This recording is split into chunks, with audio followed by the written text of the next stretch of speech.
আজ ৫ই মে শাপলা চত্বর হত্যাকাণ্ডের ১২ বছর।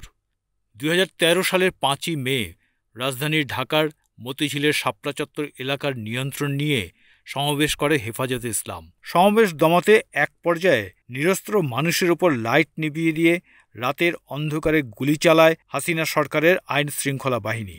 বিজিবি, র্যাব ও পুলিশ ৩ বাহিনীর সদস্যরা ফাঁকা গুলি আর কাঁদানে গ্যাস ছুড়তে থাকে। থেমে থেমে সাউন্ড গ্রেনেডও ব্যবহার করা হয়। শত শত ফাঁকা গুলি, সাউন্ড গ্রেনেডের শব্দ এবং অন্ধকার এলাকায় এসবের আলোর ঝলকানি মুহূর্তেই ভীতিকর পরিবেশের সৃষ্টি করেছিল।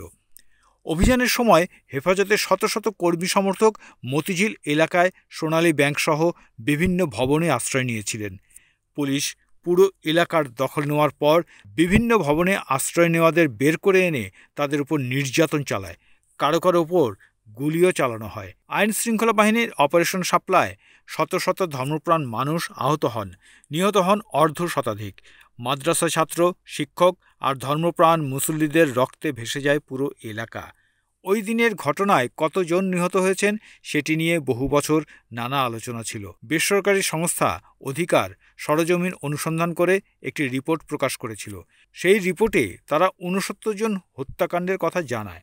আর প্রধান উপদেষ্টার উপপ্রেস সচিব আবুল কালাম আজাদ ২ দিনের সহিংসতায় নিরাপত্তা বাহিনীর ৭ সদস্যসহ কমপক্ষে ৫৮ জন নিহত হয়েছেন বলে জানিয়েছেন। রাজধানীর শাপলা চত্বরে ২০১৩ সালের ৫ই মে অনুষ্ঠিত হেফাজতে ইসলামের মহাসমাবেশে নিহতদের মধ্যে ৯৩ জনের নাম ও পরিচয় প্রকাশ করেছে হেফাজতে ইসলাম বাংলাদেশ।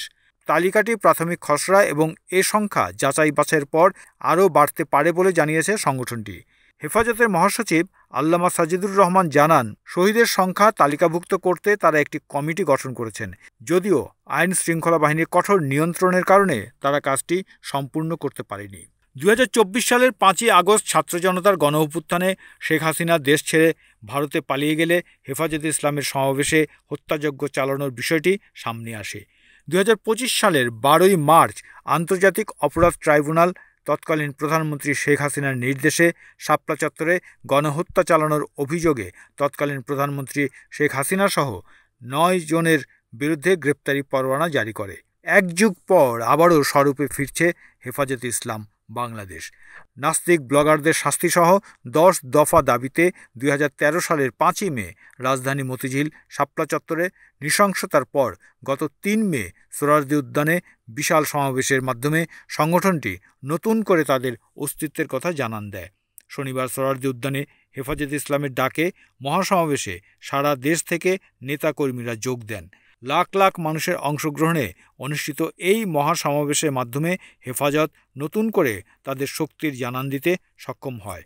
পরিবর্তিত রাজনৈতিক পরিস্থিতিতে শাপলা চত্বরে আহত ও নিহত হওয়ার ঘটনায় জড়িতদের বিচারের দাবিতে এবার সরব হচ্ছে সংগঠনটি।